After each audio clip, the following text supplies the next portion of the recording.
हायाघाट विधानसभा क्षेत्र में 10 करोड़ का मनरेगा का घोटाला हुआ, लेकिन विधायक जी ने एक बार भी जो है मनरेगा पर आवाज नहीं उठाने का काम किया।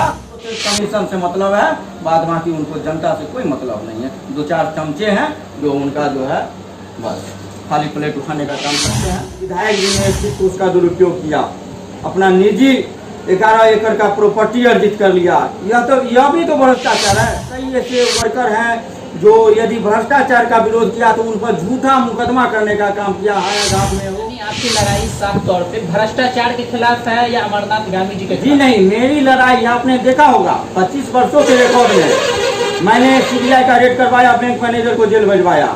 एक गरीब और अति पिछड़ा के साथ अन्याय कर रहा था, मैंने सीबीआई का रेड करवाया। यहाँ आपकी लड़ाई, दूसरी लड़ाई महागठबंधन से होगी या एमपी से? इस चुनाव में अगर निर्दलीय चुनावी मैदान में आप रहते हैं, देखिए मुझे जनता का समर्थन मिल रहा, क्योंकि सरकार का मुख्य मुद्दा है न्याय के साथ विकास। तो न्याय क्या किए विधायक जी आपने देख लिया। किसी भी एक पीड़ित के खिलाफ उन्होंने आवाज उठाने का काम किया, किसी भ्रष्ट अधिकारी के खिलाफ उठाने का काम किया। नेताजी नमस्कार, मैं हूं आपके साथ नफीस करीम। हमारा चुनावी कार्यक्रम का नेताजी में आपका स्वागत है। बिहार विधानसभा चुनाव नज़दीक है, ऐसे में तमाम दावेदार अपनी दावेदारी पेश करने में जुटे हुए हैं, लेकिन किस विधानसभा से किस कैंडिडेट को टिकट दिया जाएगा ये कहना भी बहुत जल्दबाजी होगा। आज हमारे साथ हायाघाट विधानसभा से निर्दलीय प्रत्याशी के रूप में उतरने वाले जदयू के पूर्व प्रदेश सचिव रविंद्र नाथ सिंह और चिंटू सिंह जी है। हम इनसे जानना चाहेंगे कि रविंद्र नाथ सिंह आखिर क्यों पार्टी से हट करके निर्दलीय चुनावी मैदान में उतरे हैं, आखिर इसका क्या कारण है। सबसे पहले आपका हमारे चैनल पे स्वागत है। सबसे पहले मैं आपके चैनल को नमस्कार करता हूं। ये देश का चौथा स्तंभ जो मीडिया है, आपने बारीकी से उसको दिखाते हैं और दर्शकों को इस बात पर सोचने पर मजबूर होते हैं कि न यह चैनल एक ईमानदारी पूर्वक काम कर रही है, जिसमें आपके चैनल के द्वारा कई लोगों को न्याय मिला है। इसके लिए मैं धन्यवाद देता हूं। और सबसे बड़ी बात है कि आपने ज़मीनी हकीकत और ज़मीन से जुड़े हुए लोगों को प्राथमिकता देते हैं। ये बहुत बड़ी बात है आज के समय में और मीडिया के दौर में जो मीडिया का स्थिति है उसमें बहुत बड़ी बात है, इसलिए मैं आपको धन्यवाद देता हूँ नफील जी। मेरा सबसे पहला सवाल है कि आप काफ़ी दिनों से जदयू पार्टी से जुड़े हुए थे, लेकिन ऐसी क्या बात हुई कि आप पार्टी से अलग हटकर निर्दलीय ही चुनावी मैदान में उतर गए? देखिए, पार्टी के सिद्धांत को मैं मानकर आज 25 वर्षों से समता पार्टी से लेकर आज जनता दल यूनाइटेड में मैं आदरणीय मुख्यमंत्री हमारे आदरणीय नेता श्री नीतीश कुमार जी के नेतृत्व में और उनके विचारों से संतुष्ट होकर मैं उनके साथ था। जो समता पार्टी के समय से मैंने लड़ाई लड़ने का काम किया, संघर्ष करने का काम किया। 2005 में भी मेरा टिकट फाइनल था, लेकिन कुछ राजनीतिक वजह से नहीं हो पाया। 10 में भी फाइनल था, लेकिन हम लोगों ने पार्टी के सिद्धांत को मानते आए। कभी यह नहीं उसमें गलत करने का प्रयास किए, न पार्टी के विरोध में जाने का काम किए। लेकिन जिस प्रकार हम लोगों को मान सम्मान पर जो ठेस पहुंचा, एक बाहरी आदमी को जो हमारे विधानसभा के क्षेत्र का नहीं है, जो वोटर नहीं है, जो 4 वोट दे नहीं सकते हैं, ऐसे लोगों को पार्टी ठोक दी। उसके बावजूद भी हम लोगों ने उनको जिताने का काम किया, विधानसभा पहुंचाने का काम किया।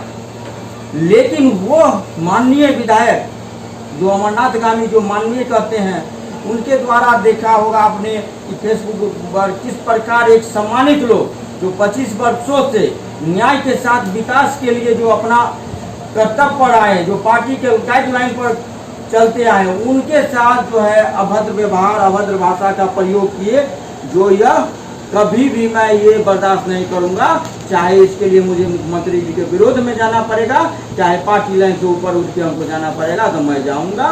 क्योंकि मैं माननीय मुख्यमंत्री श्री नीतीश कुमार जी को आदर्श मान के राजनीति में था, लेकिन एक विधायक के द्वारा आए दिन आप देखते होंगे कि नीतीश जी को गाली देने का काम किया करते थे मीडिया में अमरनाथ गांधी जी, लेकिन फिर उसी को जो है इस प्रकार का जो है प्रश्रय देना, तो ये तो कार्यकर्ता के साथ छलावा है, जिन्होंने जान प्राण लगाकर पार्टी को मजबूत करने का काम किया। और वहीं पर पार्टी के कार्यकर्ता को सम्मान के बदले अपमान करवाने का काम किया। इसके लिए हमारे नेता दोषी हैं। और इसी बात को लेकर उन्होंने कहा था कि मेरे पास 5 आदमी नहीं है, तो आज आपने देखा एक बार मैंने मीटिंग किया तो 71 गाड़ी लोग के लेकर पहुंचे। आज भी लगातार मैं अपने क्षेत्र में हायाघाट विधानसभा क्षेत्र में लोगों के सहयोग से, मतदाताओं के सहयोग से, सम्मानित न्याय के परिधि में रहने वाले कार्यकर्ताओं के सहयोग से आज मैं क्षेत्र भ्रमण कर रहा हूं और मुझे निर्दलीय समर्थन मिल रहा है। पार्टी लाइन से ऊपर उठकर, चूंकि 25 वर्षों में मैंने हमेशा गरीब, दलित, पिछड़ों को मैंने मदद किया, न्याय दिलवाने का काम किया। कई बार मेरे ऊपर गोली चला, जानलेवा हमला हुआ, लेकिन मेरे प्राणों की रक्षा, उसके लिए ईश्वर को मैं धन्यवाद देता हूं। हमारे क्षेत्र के जनता को धन्यवाद देता हूं जो मेरे जीवन के लिए वो प्रार्थना करते आए और उन्हीं के आशीर्वाद से मैं आज जीवित हूँ। यानी जनता के बीच आप वोट मांगने के लिए आए, किस मुद्दे को लेकर के जनता से वोट मांग? जनता के बीच मैं जो जा रहा हूँ, मैं 25 वर्षों में अपराध और भ्रष्टाचार के खिलाफ मैंने आवाज उठाया है।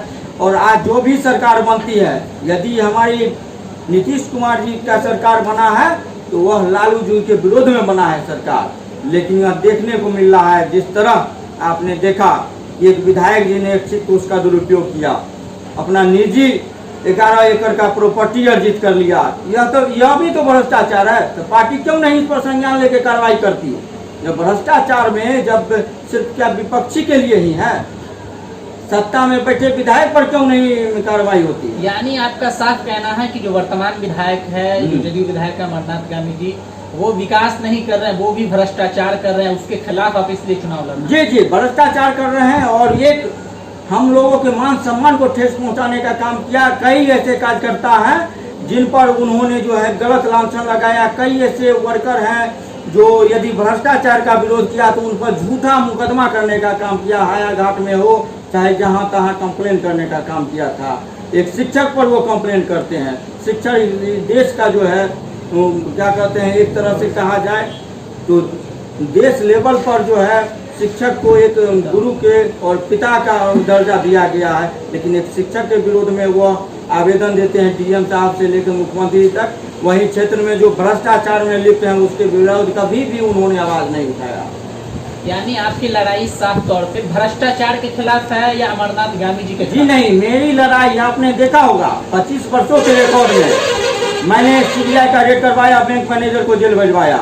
एक गरीब और अति पिछड़ा के साथ अन्याय कर रहा था, मैंने सीबीआई का रेड करवाया। मैंने एक भ्रष्ट डीएसपी को जेल भिजवाया, मैंने एडीएम को भिजवाया। ये बीच में जो कौन थे, कुर्मी जाति के लोग थे जिनको परेशान कर रहा था, निर्दोष लोगों को फंसा कर रुपया वसूली करने का काम किया जा रहा था। तो मैंने वहाँ के थानेदार, पुलिस अवर निरीक्षक को भी जेल भेजने का काम किया। तो मेरी लड़ाई भ्रष्टाचार के खिलाफ है, मेरा किसी व्यक्ति विशेष के खिलाफ नहीं। मेरा लड़ाई भ्रष्टाचार के खिलाफ है। और जब तक यह भ्रष्टाचार रहेगा तो हमारे जितने भी आम जनमानस है उनका विकास नहीं होगा, उनको उचित स्थान नहीं मिलेगा। आप देखते हैं किस प्रकार प्रधानमंत्री आवास में 30 से 40 हजार लेकर जो है प्रधानमंत्री आवास दिया जा रहा है, वहीं गरीब का झोपड़ी आज भी झोपड़ी ही है। तो इस तरह का मुद्दे को हम लोग टॉलरेट नहीं कर पाते हैं। और पार्टी में हो और पार्टी में रहते हुए भी आपने देखा था मैंने अनशन पर बैठा था। और यह मेरा जन आंदोलन चलते आया है और चलते रहेगा, सिर्फ जनहित में। मुझे जनता से मतलब है, किसी भ्रष्टाचारी से न नेता से मतलब है न अधिकारी से मतलब है।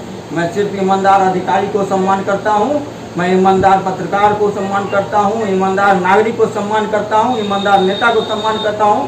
किसी भ्रष्ट और भ्रष्टाचार में लिप्त लोगों का मैं सम्मान न करता हूँ, न कभी करूँगा।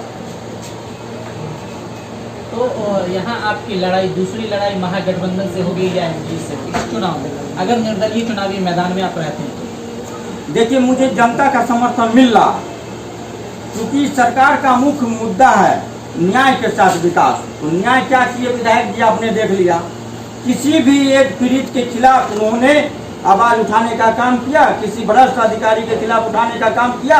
लेकिन देख लीजिए हायाघाट विधानसभा क्षेत्र में 10 करोड़ का मनरेगा का घोटाला हुआ, लेकिन विधायक जी ने एक बार भी जो है मनरेगा पर आवाज नहीं उठाने का काम किया। वहीं आंगनबाड़ी केंद्र में जो भ्रष्टाचार हुआ पात्र उम्मीदवार को दरकिनार कर अपात्र जो है, जो गलत लोग है, फर्जी सर्टिफिकेट वाले को 7-7 लाख रुपए लेकर उसको जो है आंगनबाड़ी में बहाली करवाने का काम किया था। उसके खिलाफ भी मैंने लड़ा, जबकि मुझे CDPO के द्वारा 13 लाख रुपए दिया जा रहा था, लेकिन मैंने उसको ठुकरा कर मैंने उस पर प्रपत्र को गठित करवाने का काम किया, जिसका पत्र भी मेरे पास है सबूत के तौर पर। और मैं जब तक मैं जीवित हूँ, मैं जनता की हक की लड़ाई लड़ते रहूँगा। और मैं जानता हूँ कि मतदाता की कीमत क्या होती है। मतदाता अमूल्य है, और आज मतदाता नहीं होंगे तो कोई नेता नहीं बनेगा। लेकिन मतदाताओं को ही दरकिनार किया जाता है, गरीब कमजोर को दरकिनार किया जाता है। आज भले ही चाहे वो अल्पसंख्यक हो, चाहे वो सवर्ण जाति से हो, चाहे पिछड़ी से हो, चाहे अति पिछड़ी से हो, चाहे कोई भी, लेकिन मत का कीमत सिर्फ एक ही है। सबको एक ही अधिकार है उस मत का, और वह मत लेकर जब जाते हैं, ये लोग जीत कर जाते हैं, तो उन गरीब कमजोर को जो है उसको न्याय नहीं दिलवाते हैं। उसको जो बेरोजगारी है, आज बेरोजगारी पर आवाज़ नहीं उठाते हैं, यह लोग सिर्फ कमीशन खोरी में व्यस्त हो जाते हैं। तो इन सारे मुद्दे को मुझे समाप्त करना है, और मैं 6 महीने में जिस प्रकार मुझे जनता का समर्थन मिल रहा है, और सभी जाति का, आपने देखा होगा कि आज अल्पसंख्यक समुदाय के साथ लोग मुझे कहा, मैंने बतौर कहा कि यदि पार्टी मुझे सिंबल देती है कोई भी, तो मैं सिंबल पर लड़ूंगा, और पार्टी सिंबल नहीं देती है मैं निर्दलीय लड़ूंगा। मैंने स्पष्ट कहा, और लोगों का समर्थन मुझे मिला, और आज तन मन धन से सारे लोग सैकड़ों गाड़ियां लेकर मेरे लिए खड़े हैं और चंदा तक दे रहे हैं। सभी जाति के लोग और सभी मित्र संबंधी फेसबुक मित्र हमें चंदा देकर चुनाव में मदद कर रहे हैं, तो मैं धन्यवाद देता हूँ। क्या आपको लगता है कि वर्तमान विधायक 10 सालों से विधायक अमरनाथ गांधी जी वो क्षेत्र में विकास किए हैं? अगर विकास नहीं हुआ है तो कौन ऐसा मुद्दा है जो अब बचा हुआ जो होना चाहिए? देखिए, क्षेत्र में विकास के नाम पर उन्होंने ढकोसला किया। आप जाके सड़क देख लीजिए, जितना भी टेंडर हुआ है, एक भी समय पर काम नहीं हुआ है, पेमेंट हो चुका है, लेकिन उस काम की गुणवत्ता को देख लीजिए, सड़क बना ही नहीं, भुगतान हो गया। इनके द्वारा दुरुपयोग किया गया। इन्होंने अपने ऐच्छिक कोष का दुरुपयोग किया। 50 लाख का जो 50,000 का सोलर लाइट का 1,55,000 का बिल बनाते हैं, जो जनता के ऐच्छिक कोष में 40% कमीशन लेता हो विधायक, तो क्या आपको लगता है कि वो विकास करेगा? वो अपना विकास कर रहे हैं, अपना कॉलेज खोल रहे हैं, 11 एकड़ जमीन खरीदे। विधायक बनने से पहले क्यों नहीं खरीद लिया 11 एकड़ जमीन?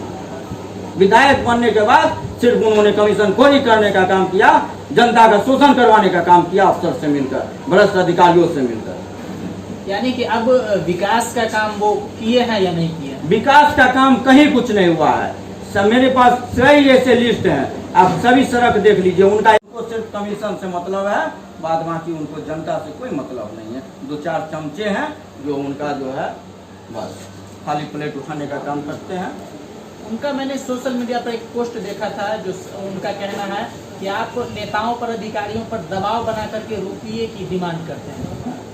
देखिए, मैं जनता की लड़ाई लड़ता हूँ, और कोई माइकल लाल यह नहीं साबित कर देगा कि चिंटू सिंह, रविन्द्रनाथ सिंह आज तक जो है कि किसी अधिकारी और कर्मचारी पर मैंने दबाव दिया और कभी मैंने चंदा मांगने का काम किया, जिसका आपने देखा है।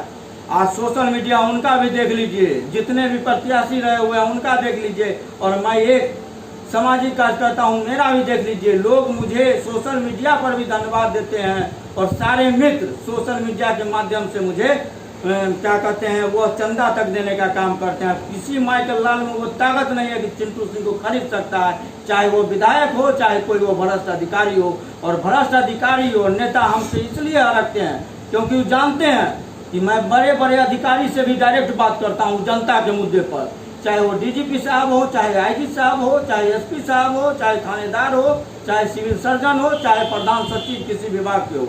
मेरे पास सारा सबूत है मेरे पास। मैंने बात करने का और जनता की समस्याओं का निदान करने का काम किया है। इससे ये लोग कमीशन खोर जो नेता लोग हैं, इनमें काफ़ी ही विचलित हैं कि ये यदि बनकर आ जाएगा, यह यदि चुनकर विधानसभा में पहुंच जाएगा, तो इन लोगों का दुकानदारी बंद हो जाएगा, कमीशन खोरी बंद हो जाएगा। क्योंकि मैं जनता को जागरूक करूंगा, और जिस दिन मुझे सुरक्षा व्यवस्था उस रूप से मिल गई और विधानसभा में पहुंच गया, तो हमारा हायाघाट विधानसभा क्षेत्र, मैं पूरे दावे के साथ करता हूं, बिहार में नहीं पूरे देश में 1 नंबर स्थान लाऊंगा। और तमाम युवाओं को मैं 5000 युवाओं को रोजगार देने का 1 साल में मैं काम करूंगा। नहीं किया तो मैं पूरे लिखित शपथ पत्र देकर कहता हूं मैं 6 महीना में रिजाइन कर दूंगा। साल भर के बाद जिस समय वो बोलेंगे हम रिजाइन कर देंगे, यदि मैं अपने बातों पर कायम नहीं रहा।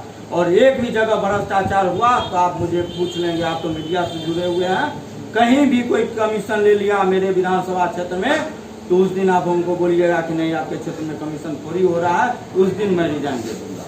अगर आप विधानसभा चुनाव में जीतते हैं तो विकास का किस काम से शुरुआत कीजिएगा? कौन ऐसा काम है जिससे आप पहले शुरुआत कीजिएगा? मैं आगे बढ़ाऊंगा, जनता को साथ लेकर चलूंगा। जो भी एक्सिट पोस्ट होगा वो जनता के बीच में दे दूंगा कि जो निर्णय लेना है वो अपना काम करेगा। मुझे उससे कोई लेना देना एक्सिट पोस्ट से नहीं है। वो एक्सिट पोस्ट जनता स्वयं बांटे अपना कि कहाँ कौन सा योजना चलाना है, कहीं 1 रुपये की कमीशन उसमें नहीं होगी। और जहाँ तक विकास की बात है, सबसे पहले मैं बेरोजगारी के मुद्दा को दूर करने का काम करूंगा। 5000 युवाओं का शुरू में रोजगार देने का मैं काम करवाऊंगा। आप अपना आदर्श नेता किसको मानते हैं? नीतीश कुमार जी को आदर्श नेता मानते हैं? देखिए, नीतीश कुमार जी तो ईमानदार हैं, लेकिन इनके विधायक लोग इनको डुबा दिए। इनके कुछ ऐसे विधायक हैं जो इनको डुबा दिए। वो भ्रष्टाचार में लिप्त और बदनामी हो रही है नीतीश कुमार जी की।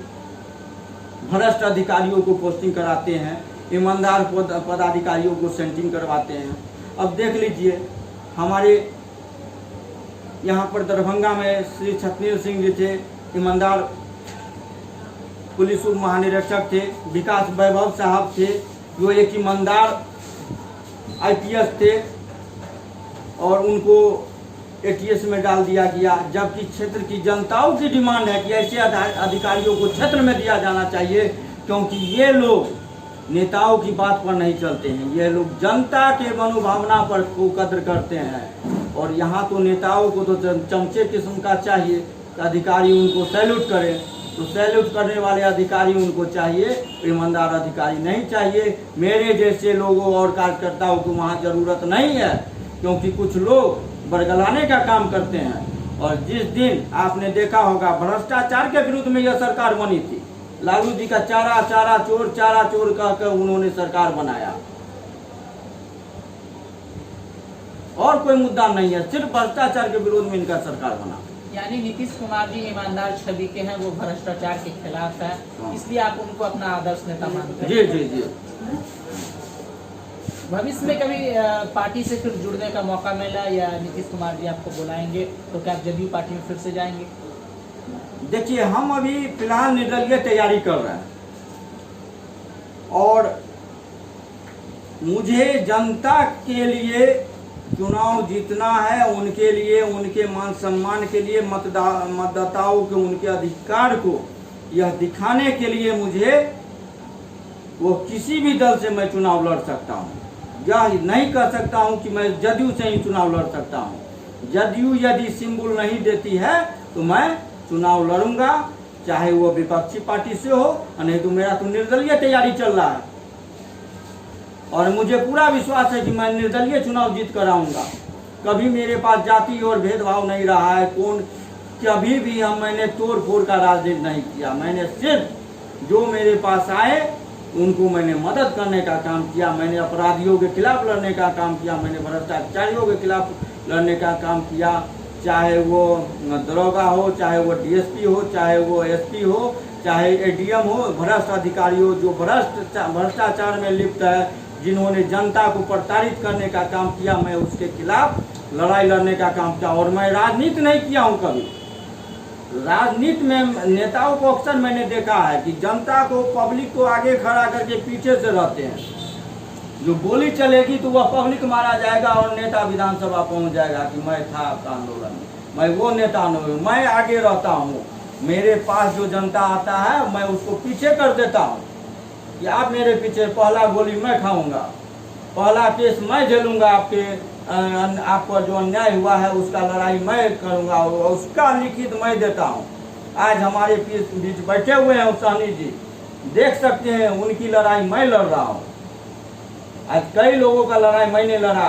शिवाजी नगर तो मेरे विधानसभा में नहीं आता, वारिस नगर विधानसभा में आता है। 6 पंचायत के कुर्मी आपको याद होगा कि मैं भागे हुए चल रहे थे, 2000 को अज्ञात करके वहाँ वसूली चल रहा था। वहाँ तो मुख्यमंत्री के करीबी थे मुन्ना मंडल जी। मैंने एक चीज देखा कि आपको लोग चंदा देकर के मदद कर रहे हैं।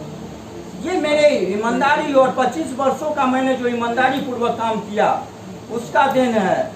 हर कोई चोर नहीं होता है, हर कोई गैरतमंद नहीं, जो भी है आज भी इस समाज में अच्छे लोग हैं और 99% लोग चाहते हैं कि अच्छे लोग आए।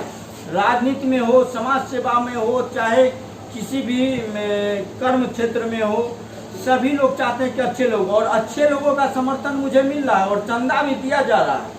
और मेरा जो देख रहे हैं, आपने देखा होगा अभी लगातार कार्यक्रम चल रहा है, मेरा एक भी किराए का नहीं है। ये 500 रुपया मैंने दे दिया, 500 मोटरसाइकिल का दिया, 200 तेल का दिया, वो मेरा नहीं है। सब अपना अपना तेल और अपना अपना मेहनत करके मेरे साथ घूम रहे हैं। आज लाखों रुपए उन लोगों का खर्च है, वो सिर्फ इसलिए कि ये आदमी चुनाव जीत कर आएगा तो हम लोगों को भी जो है बहुत बड़ी शक्ति मिलेगी। और मैं पूरे दावे के साथ कहता हूँ कि मैंने जो वचन दिया है उस वचन को पूरा करूँगा। विश्वास ही सबसे बड़ी चीज़ है।